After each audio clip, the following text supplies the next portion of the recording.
ainda tem uma compreensão de um setor da sociedade brasileira, sobretudo de um pequeno setor empresarial, um pequeno setor político, que ainda predomina o complexo do vira-lata.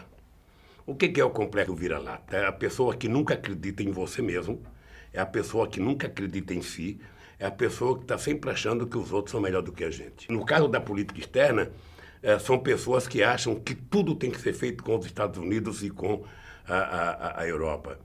E nós introduzimos no Brasil uma novidade, ou seja, nós não queríamos diminuir a nossa relação com os Estados Unidos porque compreendemos a parceria estratégica entre os dois países. Nós não queríamos romper com a União Europeia porque nós compreendemos a importância estratégica, seja política, econômica, com a União Europeia. Mas nós precisaríamos ficar menos dependentes desses dois blocos. E nós resolvemos, então, criar outros blocos. Foi por isso que nós não deixamos aprovar a ALCA, foi por isso que nós fortalecemos o Mercosul, foi por isso que nós fortalecemos a América Latina, por isso que nós fortalecemos a América do Sul, criamos a Unasul. Foi por isso que nós estabelecemos uma forte relação com a África, com o Oriente Médio, com a China, sabe? Porque o que nós queríamos, na verdade, era procurar novos parceiros para que a gente não ficasse dependendo dos Estados Unidos e da Europa, embora eles sejam parceiros extraordinariamente importantes para o Brasil. E tem pessoas que não aceitam isso até agora. Nos últimos dias, tivemos mais pérolas de Bolsonaro, passando vergonha internacional. No podcast da semana passada, falamos das queimadas da Amazônia, o maior crime ambiental da história do Brasil. Bolsonaro perdeu o recurso bilionário da Alemanha e da Noruega, recusando também a ajuda financeira dos países mais ricos do mundo, o G7. Já nesta semana, o desgoverno anunciou a entrega oficial da base espacial de Alcântara para os Estados Unidos. Lígia, o que isso significa? A base de Alcântara está em uma região no Maranhão com diversas comunidades quilombolas e ribeirinhas.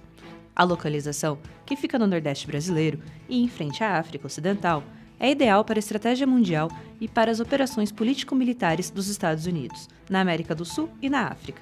Sua localização significa a utilização do Brasil e do espaço geográfico brasileiro para o controle de todo o Atlântico Sul. Parece até uma volta para os tempos da Guerra Fria, como nas aulas de história, mas não é. Ou seja, a entrega de Alcântara configura o caso mais flagrante de cessão de soberania da história do Brasil. Foi muito bem tratado pelo governo, pelo presidente Trump. Muitas portas foram abertas, alguns acordos assinados, muitas sinalizações positivas, porque temos muita coisa em comum. E na conversa reservada, muita informalidade, e acredito que o Brasil aí selou um momento, né, de grandes coisas para a nossa pátria. Segundo Carlos Zaratini, deputado federal pelo PT e líder da minoria no Congresso, abre aspas, o acordo ainda vai permitir que os americanos ocupem importante e estratégica posição militar sem que tenhamos qualquer controle das atividades exercidas ali. Não poderemos entrar na área americana, nem fiscalizar os equipamentos, nem vamos saber o que eles estão lançando. Não vamos poder desenvolver o nosso programa de satélites, enquanto os Estados Unidos poderão utilizar a base de Alcântara para lançar veículos espiões sobre países amigos do Brasil. O acordo é um verdadeiro escárnio para o Brasil e tem exigências criminosas. Fecha aspas. A destruição da Amazônia e a entrega de Alcântara somam-se aos seguidos ataques à soberania nacional cometidos pelo governo entreguista de Bolsonaro, deixando o gosto amargo da injustiça para o povo brasileiro. Lula, em entrevista recente à BBC, comentou sobre o assunto. Esta bobagem que o Bolsonaro acredita na bondade dos Estados Unidos, Mariana, não tem um momento histórico em que os Estados Unidos fez um gesto de bondade para o Brasil. Não tem um. Desde a independência americana. Não tem. Então, o Brasil tem que acreditar na sua força, no seu povo, na sua soberania. E já que Bolsonaro segue comprando briga com os países vizinhos, firmando acordos com os Estados Unidos e destruindo o projeto democrático de país, o Semana 13 de hoje conversa com o diplomata e ministro das Relações Exteriores do Lula, Celso Amorim, para entender melhor a gravidade dos ataques de Bolsonaro ao nosso patrimônio, as ameaças à soberania nacional e as consequências disso na imagem internacional do Brasil. Ministro, antes de tudo, obrigado por nos receber, é sempre uma honra. Ora, imagina, um prazer. Ministro, na semana passada nós completamos 3 anos de um processo injusto de golpe contra a democracia, impedindo a continuidade do mandato da nossa então presidenta eleita, Dilma Rousseff. Durante seu discurso final, já havia um alerta sobre as consequências desse processo, sobre a ameaça à legitimidade das instituições, arquitetado por forças que ocupam o poder agora. Qual balanço podemos fazer desses 3 anos? Olha, balanço é o pior possível, que depois do governo já ilegítimo do Temer, né, nós estamos com o governo, foi eleito, da forma que se sabe, né, com fake news e tudo mais, mas foi eleito. Mas o pior é que o governo está se comportando de uma maneira totalmente contrária a tudo que preza, tudo que foi obtido e conquistado, não só nos governos do Lula e da Dilma, mas que foi conquistado durante o esforço de democratização do país, quer dizer, tanto do ponto de vista dos direitos humanos, do meio ambiente, da liberdade da expressão cultural, quanto da política externa. Tudo que está sendo feito é contrário à Constituição de 88. Não é só contrário aos nossos governos, é contrário à Constituição de 88. Então, isso é uma coisa muito lamentável, então o balanço não poderia ser pior. Certo. Na semana passada, tivemos um dos maiores crimes ambientais vividos na história desse país, com as queimadas da Amazônia. Nessa semana, Bolsonaro confirmou a entrega da base de Alcântara, geograficamente tão estratégica, aos norte-americanos, além da possível nomeação de Eduardo Bolsonaro à Embaixada do Brasil nos Estados Unidos. Na sua experiência como ministro das Relações Exteriores, alguma saída a todo esse entreguismo ao governo norte-americano? Olha, eu não vejo saída, para falar a verdade, com esse governo, né? Porque o Bolsonaro proclamou já total subordinação aos Estados Unidos. E as atitudes que ele tem tomado na Amazônia, obviamente que ele está procurando revestir isso de soberania, mas a soberania não é liberdade de queimar, não é liberdade de matar, não é liberdade de soltar policiais aí acusados de crimes, etc. A soberania não é para isso. E ontem ele voltou a atacar aí uma outra pessoa que de uma maneira também acreditável, porque chegou até a falar do pai, como ele já tinha feito com o pai da OAB. Ele atacou a Michelle Bachelet, que foi presidenta do Chile e hoje a alta comissária de Direitos Humanos. A mesma coisa ele fez em relação ao presidente da França. Eu não concordo com o presidente da França quando ele fala em internacionalização da Amazônia, mas são as atitudes impensadas, insensatas e totalmente não republicanas do governo brasileiro que levam a essas atitudes. Então, eu como ex-ministro do exterior, a questão do filho é tão abaixo da crítica que não dá nem para comentar, né? Que nós estamos vivendo um momento que nunca houve. Volto a dizer, eu não estou nem... Eu poderia ficar preocupado, teria ficado preocupado há 5 anos atrás se a oposição ganhasse a eleição, óbvio. Mas nada é comparável ao que está acontecendo hoje. Infelizmente, esse é um problema muito grave. Todas as forças vivas brasileiras, claro, os partidos progressistas, o PT em primeiro lugar, mas todos os partidos progressistas têm que estar atentos a isso para tentar trabalhar com as forças sociais e reverter esse quadro de realmente afundamento do país. Ministro, o Datafolha divulgou nessa semana uma pesquisa que mostra o aumento da desaprovação de Bolsonaro em apenas 8 meses de gestão. O senhor poderia nos dar um panorama de como era o cenário internacional nos governos em que o senhor foi ministro? Como era a imagem do Brasil e dos governos do PT em relação à situação que vivemos agora? Olha, é outra coisa que também não dá nem para comparar. O presidente Lula era, digamos, tinha uma presença no mundo fantástica, e não só em função do carisma dele, que é obviamente muito grande, né? Estou falando mais do Lula porque eu, como ministro do exterior, fui ministro do presidente Lula, fui ministro da Defesa, com muita honra da presidenta Dilma, mas eu não estava me ocupando tanto desse tema. Mas o Lula, em qualquer reunião internacional que ele fosse, de G7, da época era G8 mais 5, G20, na ONU, em qualquer lugar, ele era, digamos, quase que assediado pelos outros líderes internacionais, todos queriam marcar hora com ele, era impossível até administrar isso. A imagem do Brasil era a melhor possível, foi capa da revista Economist, manchete de vários jornais, o que o Brasil estava alcançando no combate à fome, no combate à pobreza, tudo num clima democrático, sem ameaçar ninguém, tratando todos com civilidade e atitude republicana. Então, e na política externa também, se aproximando da África, países árabes, integrando a América do Sul, uma política de paz, verdadeiramente, criando os BRICS, Enfim, então, a comparação é até impossível fazer a comparação, porque hoje nós vivemos um clima em que o Brasil eu lamento muito dizer isso, porque eu, como diplomata, independentemente das minhas inclinações políticas, sempre quis que o Brasil gozasse de uma boa percepção no mundo, né?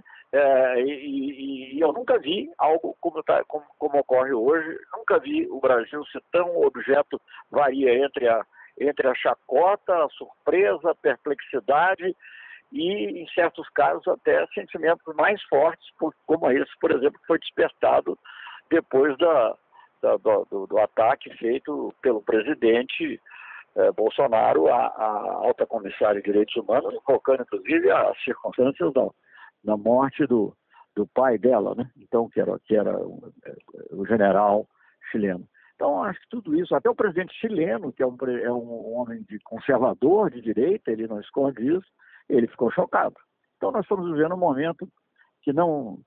É uma comparação impossível. Você tinha o melhor imagem, melhor trânsito, o Brasil chamado para todas as reuniões, o Brasil era parte da solução. Hoje em dia, o Brasil é parte do problema. A gente já sabe, mas é importante lembrar. Na pesquisa Datafolha dessa semana, Bolsonaro foi avaliado como o pior presidente já eleito no país. Nenhuma novidade, né?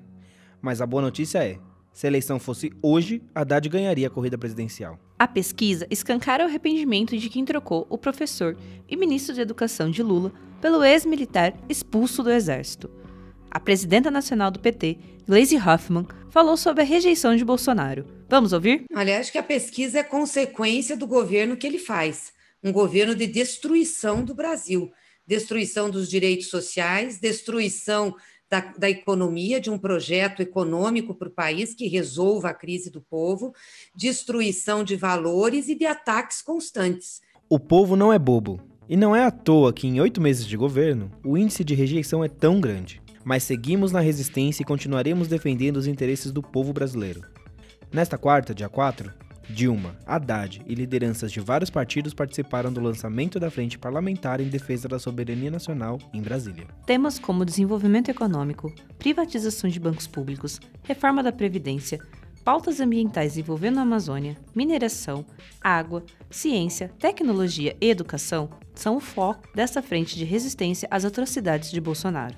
Foi a primeira vez que a presidenta Dilma retornou à Câmara após o golpe, mostrando sua força e sua capacidade também como oposição ao jogo sujo que a impediu de seguir governando. O Brasil segue de mal a pior depois do seu afastamento, mas nossa presidenta nos lembrou que sempre estará ao lado do povo. Vamos ouvir um trecho do seu discurso? Eu acredito que tem de ter esta relação entre as ruas e a institucionalidade, a luta institucional, para que não se consiga, que não se possa aceitar mais que isso continue ocorrendo. Essa frente, ela tem esse papel. Uma segunda questão que está na pauta é a questão da Amazônia.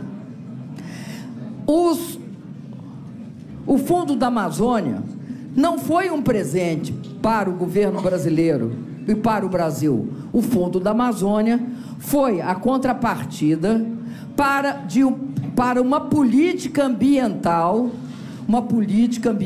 consequente, de redução sistemática do desmatamento e da projeção que em 2020 nós chegaríamos a uma redução de 80%. Porque tinha política de controle e tinha política de fiscalização e tinha política de coerção. Ninguém segura a Amazônia se não tiver um gasto coibindo o desmatamento, coibindo o que acontece, que é o garimpo ilegal, a exploração ilegal de minério, a morte de indígenas, o avanço em torno de florestas nacionais. Ocorre o seguinte: quando se faz o teto de gastos, se reduz em termos, reduz a inflação em termos reais, saúde e educação. O resto pode nominalmente despencar, não é isso? O gasto em meio ambiente é só levantar. Veio caindo desde depois do golpe, desde o governo Temer, que foi desmantelando os processos de fiscalização e a desautorização dos agentes. Este processo ganha um ímpeto no governo Bolsonaro, que mostra um descompromisso absoluto com uma questão fundamental, que é a questão da sobrevivência de um nosso patrimônio, dos maiores patrimônios que nós temos, que é a floresta em pé, a floresta amazônica e todos os seus biomas e sua biodiversidade. Os biomas do país e a biodiversidade fantástica que nós temos, tendo a floresta amazônica como um expoente. Portanto, é uma questão de soberania nacional, não permitir de maneira alguma que se desmonte. Para o encontro, o presidente Lula enviou uma carta em defesa da soberania nacional. Fernando Haddad foi quem leu. Prazer estar aqui com vocês. É sempre uma tarefa difícil falar pelo Lula, porque a gente gostaria tanto que ele estivesse aqui, e eu estou com um pressentimento de que esse dia está chegando. Estou com muita esperança de que esse país se reencontre consigo mesmo, libertando o Lula para que ele possa estar conosco, correr o país, discutir o Brasil. O Brasil nunca precisou tanto do presidente Lula. Carta em defesa da soberania nacional. Companheiros e companheiras de todo o Brasil. Sempre acreditei que o povo brasileiro é capaz de construir uma grande nação à altura dos nossos sonhos, das nossas imensas riquezas naturais e humanas, nesse lugar privilegiado em que vivemos. Já provamos ao longo da história que é possível enfrentar o atraso, a pobreza e a desigualdade com soberania e no rumo da justiça social. Mas hoje o país está sendo destroçado por um governo de traidores. Estão entregando criminosamente as empresas, os bancos públicos, o petróleo, os minerais e o patrimônio que não lhes pertence, mas sim ao povo brasileiro. Bolsonaro entregou nossa política externa aos Estados Unidos. Deu a eles, a troco de nada, à base de Alcântara, uma posição privilegiada em que poderíamos desenvolver um projeto aeroespacial brasileiro. Rebaixou a diplomacia a um assunto de família e de conselheiros que dizem que a Terra é plana. Trocou nossas conquistas na OMC pela ilusão da OCDE, o clube dos ricos que o desprezam. Fiquem alertas os que estão se aproveitando dessa farra de entreguismo e privatização predatória, porque não vai durar para sempre.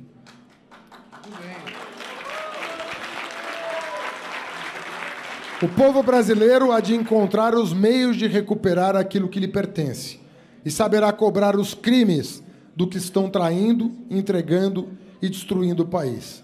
É urgente enfrentá-los, porque seu projeto é destruir nossa infraestrutura, o mercado interno e a capacidade de investimento público para inviabilizar de vez qualquer novo projeto de desenvolvimento nacional com inclusão social. O povo brasileiro terá mais uma vez que tomar seu próprio caminho, antes que seja tarde demais para salvar o futuro. Por isso é tão importante reunir amplas forças sociais e políticas, como nesse seminário que se realiza hoje em Brasília, junto ao lançamento da Frente Parlamentar Mista da Soberania Nacional. Saúdo a todos pela relevante iniciativa que é o recomeço de uma grande luta pelo Brasil e pelo povo. Daqui onde me encontro, renovo a fé num Brasil que será novamente de todos, na construção da prosperidade, da igualdade e da justiça, vivendo na democracia e exercendo sua inegociável soberania. Viva o Brasil livre e soberano. Viva o povo brasileiro. Luiz Inácio Lula da Silva. Lula livre! E o Semana 13 de hoje fica por aqui. Que semana puxada, hein? E a luta não para. Amanhã, dia 7, tem manifestação por todo o Brasil.